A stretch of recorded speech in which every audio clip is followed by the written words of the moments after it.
বাক্সটাকে side করে দাও।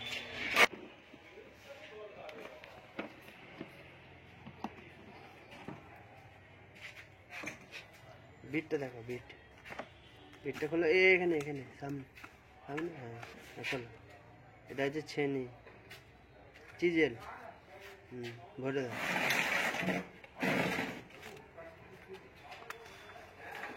ঠিক আছে, গ্রিসের টিউব আছে, গ্রিসের রেখে দাও।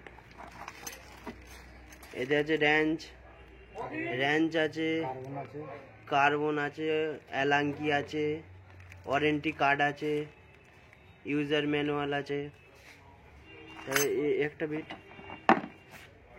এতে দেখো, আর একটু সরে আনো। হ্যাঁ, এটা আছে পয়েন্ট বিট, যাকে ব্যানা বলা হয়। নাও অন্য।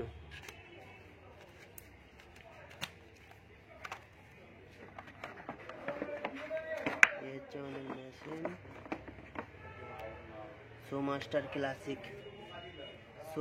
Classic machine. এর ওয়ার্ড হচ্ছে 1800 watt.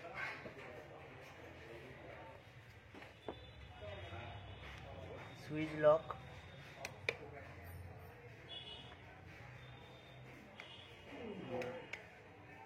Heavy duty 7 KG demolition হামার।